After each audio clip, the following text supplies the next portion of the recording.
welcome to, I think this is session number 6 of our Wellbeing Month. And I am joined by Isobel today. Welcome, Isobel. How are you? I'm absolutely fine. How are you doing in this hot weather? Yeah, I know. Windows open. I need to get rid of some of this, don't I? Because cause a bit of you need to have a groom. Go for some male grooming. I know. I look like the wild man of Borneo at the moment. Oh, I wouldn't say that. not had a chance yet to. No, too busy. Yes, it. So, Isobel, you're joining us today, and I asked you to come on board because you've got some experience in a particular area supporting young people and adults. But you're also a cat groomer. So, cat groomer, sort of, that's your main role now, isn't it? Yeah, I do. Yeah. So I'm a cat groomer. I qualified back in 2018. I've been a teacher for probably about 20 years. My speciality was special needs and dyslexia. So kind of, I've got these two areas that I specialise in. Yeah. Quite different, but in a lot of ways, some of the skills that I had from teaching, particularly from teaching students with quite severe disabilities, really helped me with grooming. Oh, you know, the kind of like being very tolerant, patient, understanding sensory overload and that kind of thing. Yeah, that does fit in with animals, doesn't it? Definitely, absolutely. Yeah. So you're a study skill tutor supporting young people with dyslexia, dyspraxia, and ADHD, weren't you? So tell us a little bit about what that role entailed, and we'll go into dyslexia a bit more, because I think that's important for everyone to understand what it is and how to help. Yeah, definitely. So study skills tutor. I was working in a FE college, which is further education. It was actually a college of music, but it could be any college. It could be higher education or it could be further education. Higher education is generally degree level, and further education can be like diplomas, qualifications that lead you to go on to university. And I was supporting students who'd been given disabled student allowance. So what that means is basically they'd have some kind of disability, often a specific learning difficulty, whereby they needed some extra support with their studies, often with planning their work, organisation, could be essay writing skills, planning their essays. And it's more kind of getting them on track so they didn't get behind with their work, because they could have like processing issues, which means like they might take longer to actually process information that was given to them in the essay, in the lectures or in the seminars. And so it's kind of helping them have that extra support to process that and to work on different skills to do with their study, whatever course they were doing. So how did you get into that? What sparked your interest with that? Basically, I think looking back now, it's because my sister, although she wasn't diagnosed, she was dyslexic, because her daughter ended up being diagnosed as dyslexic. And when we were younger, she was always really creative, really practical.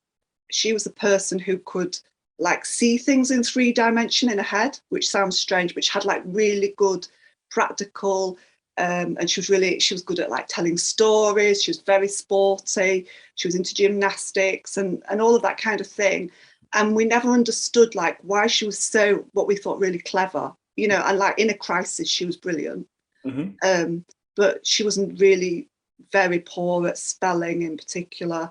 She found it really difficult to write essays. She found it really hard to plan. She was always losing things. And we just never understood. And then because she wanted to be a dentist, when she got to A level, the teacher said to her, look, you've got to try and avoid subjects with essays. You're going to have to do biology, but you're going to have to try and do it through pictures. Right. Try and make like cartoons and write little notes underneath. Because the teacher said to her, you are dyslexic. And that's the first time we'd heard it. Anyway, so she did that, and she did quite well. She didn't get brilliant A levels, but she went along to her interview and she bought all this stuff that she'd made. So she'd made like this box with all inlaid wood, and they were just like blown away by, you know, her like practical skills. Yeah. So luckily she got on the course. Excellent. So that sort of sparked your interest in that field of... Yeah, I think so, because I could never understand like why because she used to get me and I was nearly 5 years younger to help her with writing. Like if she had to write an English essay, if she had to check some spelling, if she had to ask if it made sense. And I used to think, well, why does she need me? I'm like 11 and she's 16. She's so clever. Like it didn't, but she had like, and people would say to her, you really, and teachers would say to her, you're really lazy. And she really wasn't. She just couldn't, So it took her so long.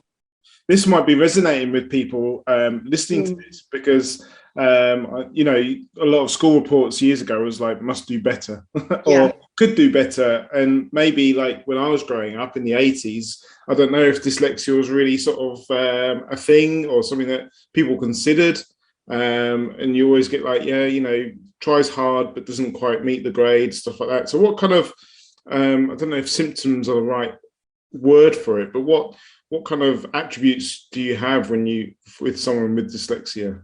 So generally you'd find, so it's absolutely nothing to do with your general intelligence.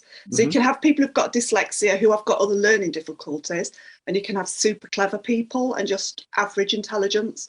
So it's unrelated to that. That's for starters. But generally you'll find that they'll have what we used to call a spiky profile, which means in some areas they're going to be really good. Often they're very good spatially. They might be very, very good at seeing the big picture. You know, like when you want to put, for example, they might be really good at planning a business, having a business idea and making that materialize.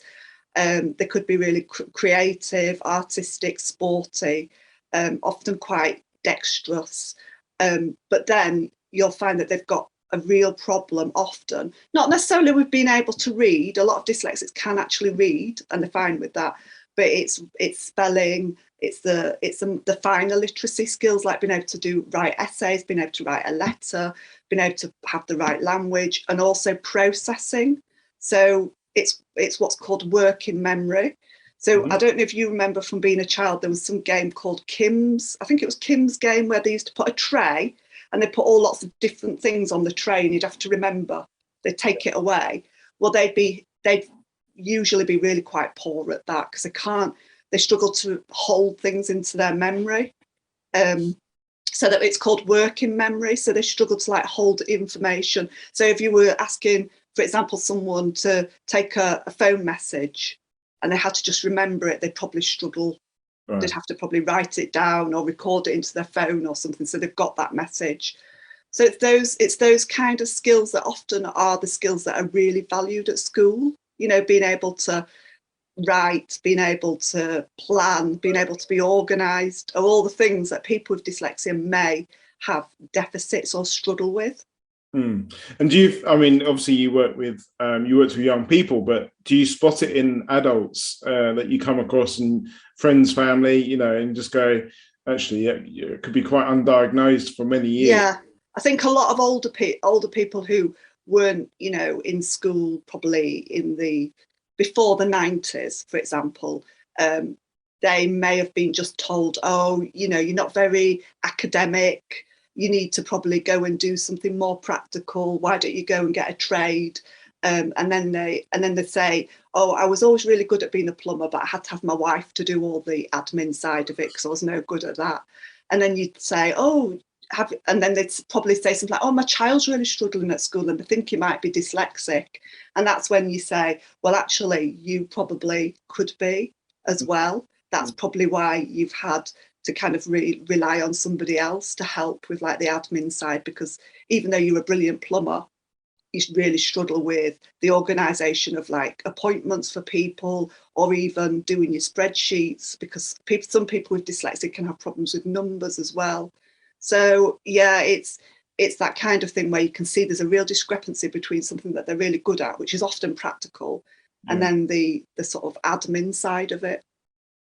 For example, my sister, who's a really good dentist, she cannot do any of the admin side. So her husband does that for her.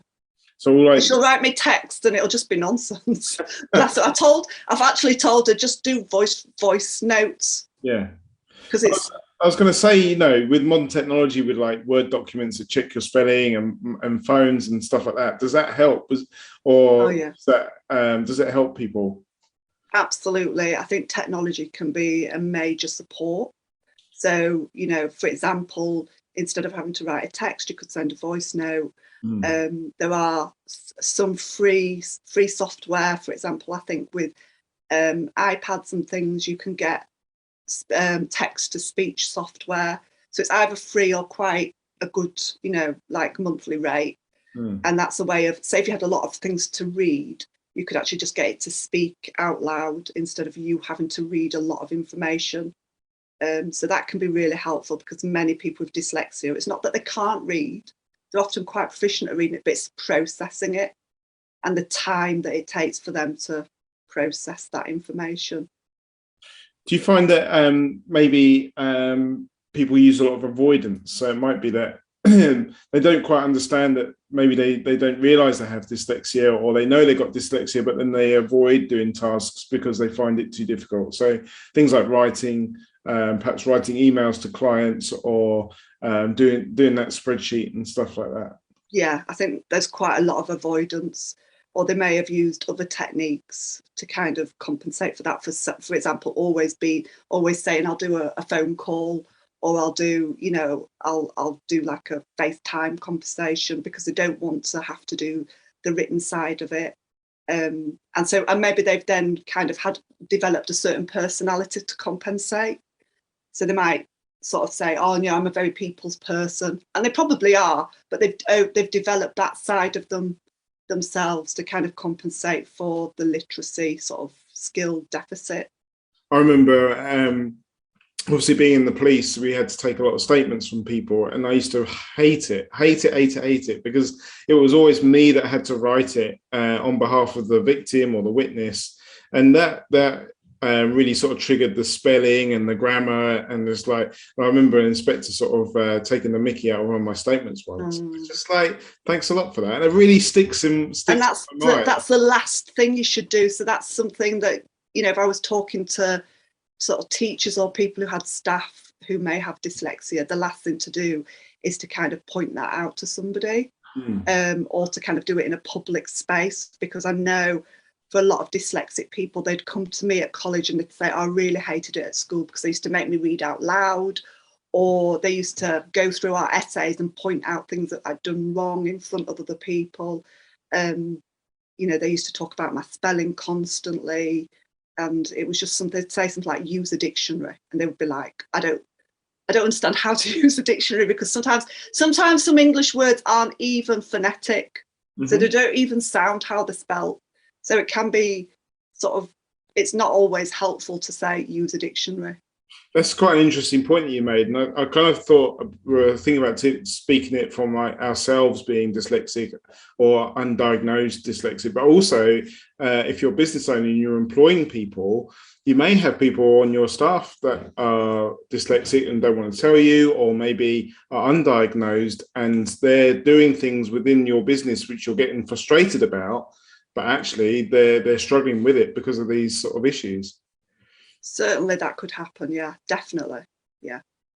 And how as a teacher and a study skill tutor, how would you support your students with dyslexia? What kind of things? Obviously, I suppose one thing was to make sure that they were diagnosed properly.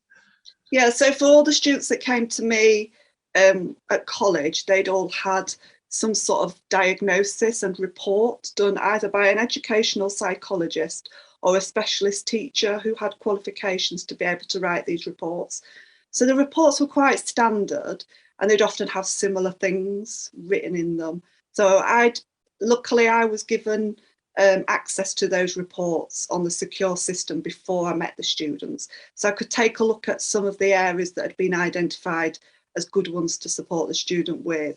And generally it was organisation, helping them planning their work. Maybe it might be talking about reading skills, that kind of thing. So I'd look at that, but then I always think it's really important to speak to the person themselves and say, have you, even if they don't know the dyslexic, you might say, when you were at school, were there any ways that helped you to work on reading or writing? Did you have any strategies that you used? Because some people have developed strategies themselves, so they might have developed, like recording things and then listening to them instead of having to read through lots and lots of notes. They might say actually videoing things is better for me. So if, for example, in the dog salon, if you could video a groom and then go through certain points of it, that would be a lot more helpful to someone with dyslexia than just having it all on a, on a piece of paper written down with lots of diagrams. But, because I think they learn a lot more by actually doing and seeing. Yeah, so giving them a copy of notes from the grooming table and saying that's how it should look. That would be, yeah, it might be quite overwhelming to have. And another thing that people with dyslexia would struggle with is kind of like information overload, because it takes them longer to process things, and it just genuinely does. And I think that's where the thing that people think that, or teachers historically thought it was, oh, they're just being lazy, because they could see that this person was really good maybe at sport or art, and they couldn't understand why when they came to do their English essay they just handed in half a piece of writing, but they'd actually probably spent like 6 hours trying to do that, and someone else who'd done, like, I don't know, like 2,000 words has probably spent half the time doing it. So they're often putting, what I'm trying to say is they're often putting in so much effort, they might be quite overwhelmed and quite exhausted. So it's giving them that time set aside to kind of process and work. If they have to, say for example it was an apprentice and maybe they have to do some written work, I don't know, or they have to complete some kind of module, it's giving them that quiet time to go through it, so that they've got that space to sort of think and read and then maybe ask questions. So it's having that awareness. Luckily, I think a lot of people now probably do have some kind of diagnosis, especially younger people. I'm not sure if when people go to do apprentices, whether that would go with them, because it might be done at school or they might have had support at school. So again, it's always worth like asking in a supportive way if there's anything you can do to help. I know when they do an apprenticeship, the people we do the apprenticeships with, they do like a key skills assessment.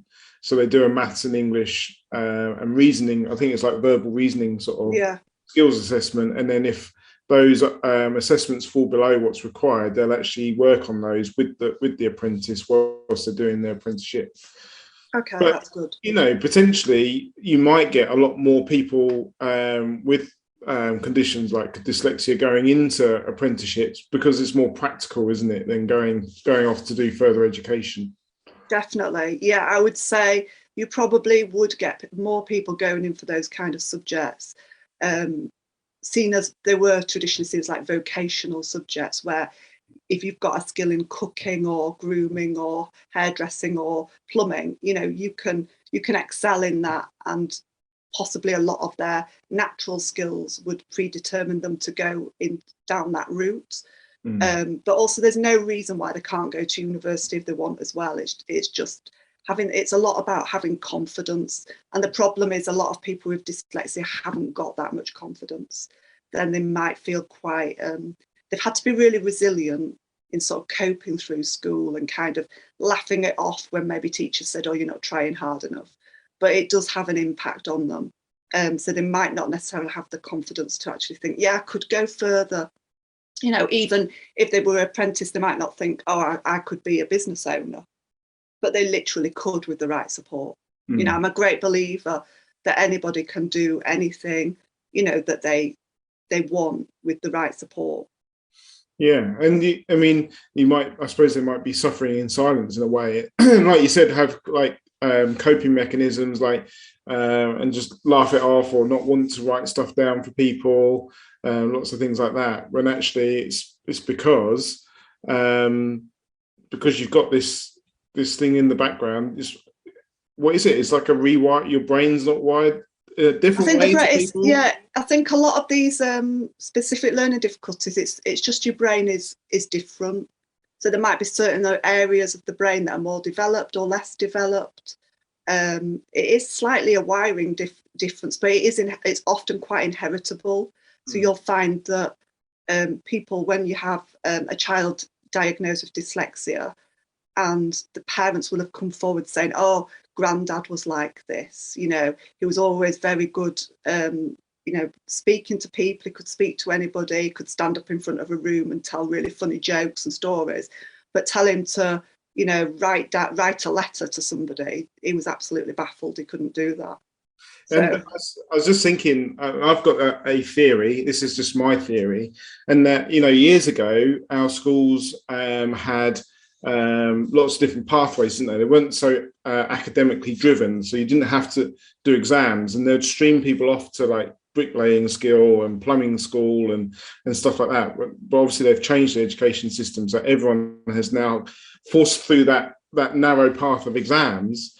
And maybe this is what's starting to make people realize that everyone's different, but they're starting to get those diagnoses. Whereas before, people were siphoned off into plumbing and building and stuff like that. And they were probably maybe the naughty kids. I don't know. Maybe that can be an issue. So some of the children with dyslexia, particularly boys, this, I don't want to sound sexist, but it tends to be the boys would be like, oh, I'm just going to be the class clown. Yeah. Or I'm just not going to go to those lessons. I'm just going to be naughty, so they throw me out of that lesson.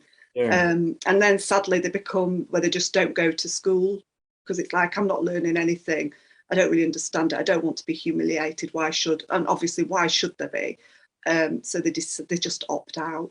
Yeah, I can always think of the people that are really good at football in my classes, and they didn't excel that well on the exams. But then maybe that's one of the reasons why. Or people that I worked within the police that they were perhaps the naughty kids, then went into the army and then did their exams a lot when they were a lot more mature and perhaps understood things a lot better.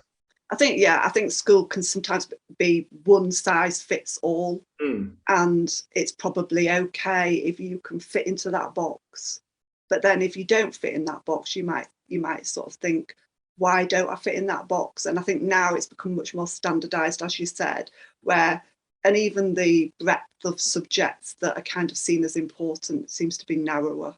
There's less focus on the arts. There's less focus on, maybe, I don't know, like you said, becoming a plumber. I don't really know. I think some schools used to be able to have access to training to be a mechanic. Less of that is available now. Yeah, definitely. But we all know, because we're all sitting here in this sort of Facebook group, that you can make a really good business out of practical. Oh, absolutely. Absolutely. That's the thing. You can make a really good business out of being super creative and skilled. And that's kind of what I'd put across to people is that, I always say that some students would have said to me, oh, I'm quite thick me because I'm not good at English. I'm no good at spelling. And I was like, who made that rule that to be good at spelling makes you intelligent? Society might judge someone who's really quick at, who can write eloquently and can use a lot of different flowery language as being intelligent, but that's just one element of intelligence. Yeah. So if we've got people listening that have grown up, maybe pre-90s when you said it was more prevalent to get children tested, and obviously we've talked about some of the things to look out for. How can you go about getting a diagnosis now and going and sort of finding out whether you have dyslexia? Is there a spectrum of dyslexia? I think, well, obviously some people can be very severely dyslexic, so there is a spectrum, and some people can have what's called milder dyslexia or dyslexic traits. So you would need to get an assessment. Unfortunately, you probably have to pay privately for an assessment, so you might be able to go through I think there's the Dyslexia Institute or Dyslexia Action. I think they might be able to show you or advise you of specialist teachers who could do these assessments. And I think it's probably like £400-500 to have an assessment. It is quite expensive. And I think if you were to have it privately done by an educational psychologist, it would be more. But a lot of teachers who do specialise in dyslexia can do assessments as well. So it'd be worth kind of looking around and seeing if the school might know some things. You could ask through your school and they could recommend somebody who could then do an assessment for an adult as well as a child. And do you think it lights up a light bulb? Is it like, oh, that's what's wrong, that's the missing piece? And I spoke to someone about ADHD a while ago, and it's like that's the missing link kind of thing. Yeah, definitely. ADHD. I think it does help people to kind of realise, oh well, that is the reason. and they need time to process that. And some people can still feel quite angry about how they were treated in the past, and they need time to process that as well. But yeah, it can be really, really helpful. And how would you so say if someone has a diagnosis of dyslexia, how would you go on to support them if they're struggling with like numbers for their business, or writing emails, or the day-to-day sort of, or even just filling in someone's details on a computer system, I suppose could be a challenge, couldn't it? Yeah, I think you first of all want to know what their priorities were. So if they were wanting to like fill in details on a spreadsheet, you might actually say, is there anybody else who could, but if you really hate doing that, is there somebody else who would be better placed to do that? Because that might not be the best use of your time. So it's not a weakness to say, actually, that's not a task that is actually the best use of my time. You might be better going to do something else in the business, if you're in business. But obviously some people might need to have a different kind of, say if they were doing it on the computer, it might be the black and white, they might need to put a screen on their computer, like a different colour, like a slightly different, like a beige background can help a lot with visual glare, because a lot of it can be that. Mm-hmm. So it's maybe putting like a tint on their screen to make it a slightly different colour, which helps with the sort of feedback of the bright white with the black text can be really difficult. Making sure, because what happens with some people with dyslexia is the letters tend to jumble around. So making sure you're just focusing on a small area and maybe blocking out the rest of that area. You could maybe, I don't know, put like, if you were doing it on a piece of paper, you'd block it out with like some pieces of card or something. So you're just focusing on that window, because if you look, often they just struggle to kind of read everything. It's breaking it down into like smaller chunks. So you work on one area and then you move on to the next area. And if possible, get someone to like read out what you've done afterwards, to just check that you've actually written what you thought you'd written. Or if you can get it to just speak back through technology, then that can be really useful. Yeah, but like you said, there's many things that many people that you can employ now on a ad hoc basis to help you with your business side of things. If you're suffering with, if you're struggling with numbers, you have bookkeepers, virtual assistants, things like that. So it might be just enough to sort of admit to yourself that you struggle and you're no good with numbers or no good with writing, but you are good at the dog grooming side of things or cat grooming. And just I think sometimes it is almost just saying, well, actually, that's not the best use of my time. If you want to do it and you really, you feel like you want to master it, that's fine. But it's just, don't feel that you have to be able to do these things. If it's taking you a lot longer than somebody else and it's causing you a big headache and frustration, then don't worry, because you've got other skills, and those other skills are just as, if not more, valued. And what would you say to a parent that's concerned about their child may have dyslexia or showing signs of dyslexia, and they're worried about the pressure that schools are putting on them with regarding to exams and things like that? Because there is a lot of pressure, isn't there? Yeah, there is. I think always reassure the child, talk to them about what they are good at, and if possible, get them involved in things out of school that they're good at, so that they've got good self-esteem, because school is very much focused on academia. So having a good network of friends and activities outside of school can be really helpful to build up that self-esteem and kind of resilience. And if you are really concerned, I would definitely go and speak to the school.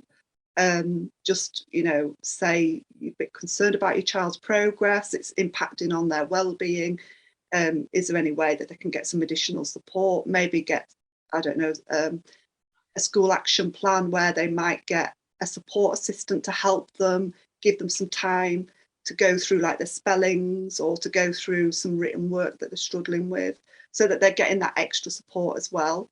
So that's another, you can either go to the school and ask for more support, and ask to see if maybe they could get an assessment. Some primary schools do like an initial assessment on a computer, just to see if you're potentially at risk of dyslexia. Most state schools wouldn't pay for the assessment, but then you could choose to have it done privately if you wanted. So that's the kind of thing you could do. But I'd always say, just be really honest with your child that they've got skills, that these things don't make them feel like this is the most important thing. No, so many children end up having really poor self-esteem. Yeah. And is there like an age from where you can start sort of noticing this with your child? You mentioned primary school there. Is there I mean, in Scandinavia, I think they assess people from like 4 or 5, but in this country, generally it's once they get to about 7 or 8, if they're still struggling with like reading, and they might be reversing the letters and numbers and having problems like understanding the difference between B and D, 1 and 7, or they're jumbling numbers up and they're not reading. So if they're reading 17 instead of 71, then that might be some sort of signs that actually they may have some specific learning difficulty. So that might be worth exploring. I'd say about 7 or 8 if they're still struggling with reading and they're not meeting the targets at school, because they're still at the age where they're not going to be so impacted psychologically by people saying, oh, you can't do it, you're no good, you're stupid. Because kids and adults can say sort of thoughtless things. Well, as we discussed earlier in my spelling. They do. And they don't think about it. They just say it without thinking. But to that child, that could be massive. Yeah. I always struggle with F and S. And it's because they verbally sound similar. Yeah. So a lot of students will have they might have had ear infections as well at a certain age, and they've just missed out on those phonetical sounds. So they don't know, like F and S can sound very similar. So they might spell them with the wrong letters or just not understand that is a different letter. Yeah, I always struggle to hear F and S. And I always have to make sure it's spelt or said phonetically, or Foxtrot or Sierra, so I can differentiate them. So you've used a strategy there, haven't you? So you've already got yourself a strategy that you're going to use. You're going to say Foxtrot or Sierra to show that it is those letters. And a lot of people do naturally just pick up strategies that work for them. So that's why it's always worth asking somebody, oh, have you got some strategies that you've used? Can we help you to use them here? Yeah, that's it. And it's always down the phone as well, which is always the hard. Oh, it's a nightmare, isn't it, down the phone? I think a lot of people struggle with the phone because you can't see people's reactions.